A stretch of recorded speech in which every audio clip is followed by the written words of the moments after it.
कि अब ट्रंप को ईरान के ऊपर एक नई परमाणु शर्त थोपनी पड़ रही है। ईरान युद्ध और तनाव को 90 दिन से ज्यादा वक्त हो चुका है। 8 अप्रैल 2026 से लगातार सीज फायर चल रहा है। इस वक्त 60 दिन का नया सीज फायर अमेरिका और ईरान के बीच चल रहा है और राष्ट्रपति ट्रंप और उनकी पूरी कोर टीम इस वक्त ईरान को साम दाम दंड भेद किसी भी तरह से दबाने और हराने में जुटी हुई है। दरअसल ट्रंप चाहते हैं कि 60 दिन के सीज फायर में ईरान का 60% 440 किलो संवर्धित यूरेनियम को या तो अमेरिका पहुंचा दिया जाए या फिर ईरान में ही तबाह कर दिया जाए। लेकिन इस बीच ईरान को चीन और रूस से कुछ ऐसे संकेत और इशारे दिए जा चुके हैं कि अगर ईरान का यूरेनियम उससे छीन लिया जाता है या फिर तबाह किया जाता है तो ईरान को रेडीमेड गुप्त तरीके से एटम बम मिल सकते हैं।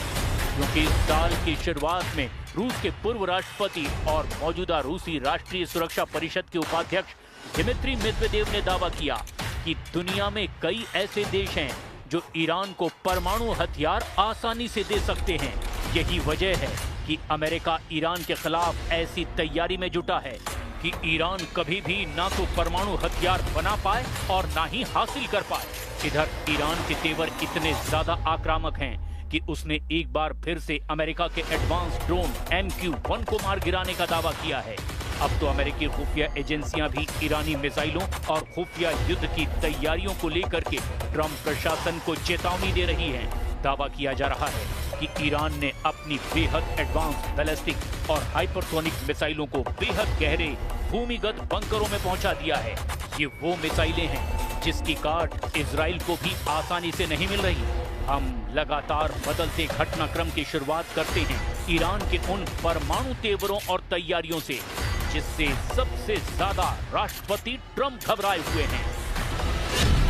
छीन लेंगे ईरान के परमाणु, ट्रंप का एटमी मिशन शुरू। अमेरिका और इजराइल दोनों ही चाहते हैं कि इस वक्त कमजोर ईरान को इतना कमजोर और बेबस कर दो कि वो 7 पुश्तों तक कभी भी परमाणु बम हासिल करने की ना तो हिम्मत कर पाए और ना ही कभी ख्वाब पाल पाए। देखा जाए तो ईरान युद्ध और तनाव को 90 दिन से ज्यादा हो चुके हैं। अभी तक ना तो पूरी तरह से जंग रुकी है और ना ही कोई शांति समझौता हो पाया है। अमेरिकी मीडिया के दावों के मुताबिक कुछ ऐसी खबरें तेजी से वायरल हो रही है जो वाकई हर किसी को चौंका रही है। अमेरिकी मीडिया एक्सियोस के मुताबिक ईरान और अमेरिका के बीच एक समझौते का प्रारूप तय हो चुका है जिसमें अगले 60 दिन तक सीज फायर जारी रहेगा और इस दौरान ईरान हॉर्मुज स्ट्रेट को खोलेगा। लेकिन जैसे ही अमेरिका का दावा सामने आया, ईरान की तस्नीम न्यूज ने दावा कर दिया कि डील का लिखित प्रारूप फाइनल नहीं हुआ है। दावा किया गया कि अगर डील फाइनल होगी तो पाकिस्तान के जरिए इसकी सूचना अमेरिका को दे दी जाएगी। इधर खबर ये भी है कि रूस और चीन अब खुलकर ईरानी खेल में उतर चुके हैं। दावों के मुताबिक ईरान ने रूस और चीन के इशारे पर बहुत बड़ी संख्या में नई मिसाइलों के टेस्ट और लॉन्च का प्लान तैयार कर लिया है। अमेरिका को डर है कि कहीं ईरान मिसाइल लॉन्च के नाम पर परमाणु हथियारों का टेस्ट न करे। इसीलिए ट्रंप जोर लगा रहे हैं कि ईरान के साथ ऐसी परमाणु डील पूरी कर ली जाए ताकि ईरान भविष्य में भी कभी भी परमाणु हथियार हासिल न कर पाए। अमेरिका और ईरान के बीच युद्ध विराम समझौते का नया ड्राफ्ट चर्चा में है। रिपोर्ट के मुताबिक ट्रंप ने पहले से तैयार मसौदे में और कड़े संशोधन मांगे हैं। अमेरिकी राष्ट्रपति डोनाल्ड ट्रंप ने फॉक्स न्यूज को दिए इंटरव्यू में कहा उन्हें ईरान के साथ समझौते की कोई जल्दी नहीं है। अमेरिका धीरे धीरे अपनी शर्तें मनवा रहा है। हम बेहतरीन डील करेंगे और अगर ऐसा नहीं हुआ तो हम सैन्य तरीका अपनाएंगे। साथ ही ट्रंप ने दावा कर दिया कि ईरान परमाणु हथियार न खरीदने पर सहमत हो गया है। उन्होंने इंटरव्यू में कहा, पहले ईरान सहमत हुआ कि वो परमाणु हथियार नहीं बनाएगा। इसके बाद मैंने उनसे पूछा क्या आप इसे खरीदेंगे, तो वे इस पर भी सहमत हुए कि हम परमाणु हथियार न बनाएंगे ना ही खरीदेंगे। One guarantee that I have to have is that there will be no nuclear weapons. They've agreed to that. And it was very interesting. They originally said, we will not develop a nuclear weapon. I said, well, what happens if you buy a nuclear weapon? So now it says we will not develop or in any way purchase a military weapon. That's a big difference. इधर Trump के दावों के ठीक उलट Iran ने संकेत दिया है कि वो जल्दबाजी में कोई परमाणु समझौता नहीं करेगा और हॉर्मुज प्रतिबंधों में राहत और यूरेनियम मुद्दे को एक साथ जोड़कर देख रहा है। अमेरिकी अधिकारियों के मुताबिक 60 दिन का युद्ध विराम और परमाणु वार्ता का प्रारंभिक ढांचा लगभग तैयार है, लेकिन अंतिम राजनीतिक मंजूरी बाकी है। ईरान एकमात्र ऐसा परमाणु हथियार रहित देश है जिसने 60% तक यूरेनियम U-235 का उत्पादन और भंडारण किया है।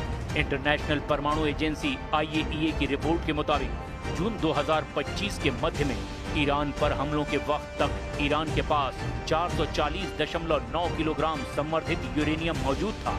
यानी ईरान की परमाणु तैयारी ट्रंप की परमाणु शर्तों पर बहुत ज्यादा भारी पड़ रही है, क्योंकि चीन और रूस ने खुफिया परमाणु मिशन ईरान के पक्ष में एक तरह से शुरू कर दिया है।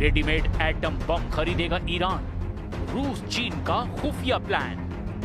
रूस और चीन अच्छी तरह से जानते हैं कि अगर ईरान को पूरी तरह से अमेरिका और इजराइल ने मिलकर हरा दिया तो पूरे मिडल ईस्ट से रूस और चीन का हुक्का पानी लगभग बंद हो जाएगा और फिर उसके बाद खाड़ी में रूस और चीन की कूटनीतिक और रणनीतिक पकड़ बेहद कमजोर हो जाएगी। हम आपको मौजूदा वक्त में राष्ट्रपति पुतिन के बेहद करीबी और राइट हैंड पूर्व राष्ट्रपति दिमित्री मेदवेदेव का वो बयान दिखाते हैं जो उन्होंने 22 जून 2025 को दिया था। ये बयान उस वक्त दिया गया था जब ईरान पर पहले राउंड के तहत अमेरिका और इजराइल ने मिलकर फोर्दो, नतांज और इस्फान परमाणु ठिकानों पर भयंकर बमबारी की थी।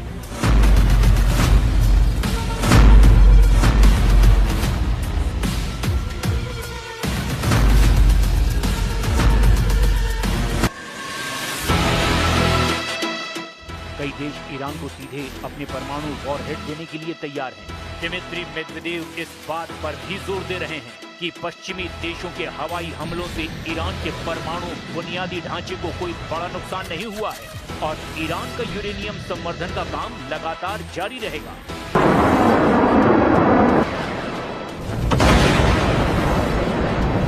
रूस के पूर्व राष्ट्रपति और वर्तमान में रूसी राष्ट्रीय सुरक्षा परिषद के उपाध्यक्ष दिमित्री मेदवेदेव ने ये बयान 22 जून 2025 को दिया था, जिसे उन्होंने फरवरी 2026 में फिर दोहराया था। मेदवेदेव का ये बयान उनके आधिकारिक टेलीग्राम चैनल और रूसी मीडिया के जरिए पूरी दुनिया के सामने आया था। मेदवेदेव का सबसे बड़ा इशारा पश्चिमी देशों, खास तौर से अमेरिका, ब्रिटेन और फ्रांस की नीतियों की तरफ था।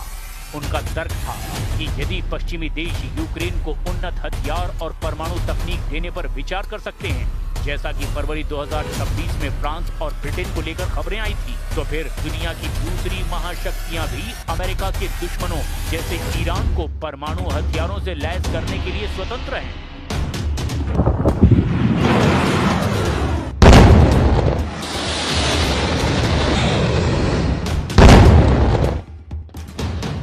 अब ऐसी स्थिति में ईरान की जंगी तैयारियों का अंदाजा लगाया जा सकता है। दावे तो यहाँ तक किए जा रहे हैं कि ईरान ने अपने मिसाइल और ड्रोन जखीरों को जबरदस्त हमले के लिए तैयार कर लिया है। 8 अप्रैल से अब तक ईरान ने सीज फायर के दौरान अपने मिसाइल अड्डों और परमाणु अड्डों को नए सिरे से हमले के लिए तैयार कर लिया है। अब सवाल ये उठता है कि अगर अमेरिकी दावों के मुताबिक अगले 60 दिन तक ईरान के साथ अमेरिका का सीज फायर चलता है तो इसका फायदा कौन ज्यादा उठा सकता है। इसको लेकर दावे किए जा रहे हैं कि ईरान इन 60 दिनों में ऐसी भीषण तैयारी रूस और चीन के साथ मिलकर कर लेगा जिसका अंदाजा भी ट्रंप प्रशासन को हो चुका है। इसीलिए अमेरिका के रक्षा मंत्री पीट हेगसेथ ने ईरान को फिर एक बार धमकी दी कि अगर जल्द समझौता नहीं किया तो अमेरिका पूरी ताकत के साथ ईरान पर हमला कर देगा।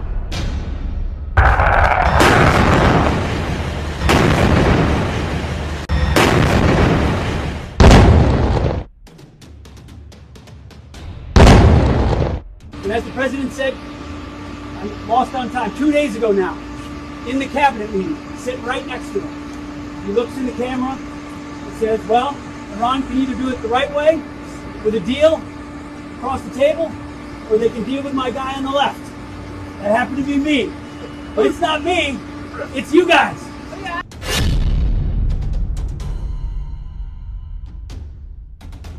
अब लगभग ये साफ हो चुका है कि ईरान पर अगले कुछ ही घंटों में अमेरिका और इजराइल के हमले शुरू हो जाएंगे।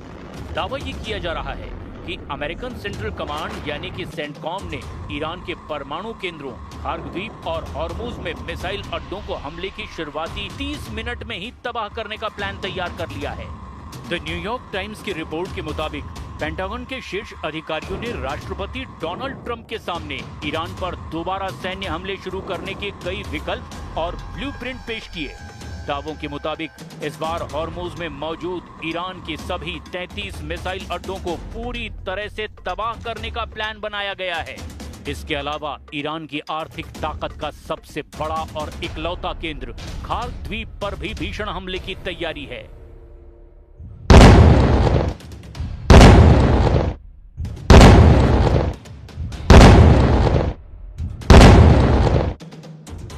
द न्यूयॉर्क टाइम्स का दावा है, चूंकि दोनों देशों के बीच कूटनीतिक बातचीत पूरी तरह फेल हो चुकी है, इसीलिए पेंटागन इस ऑपरेशन को अगले हफ्ते से अब नए सिरे से और ज्यादा आक्रामक रूप से शुरू करने की योजना बना रहा है।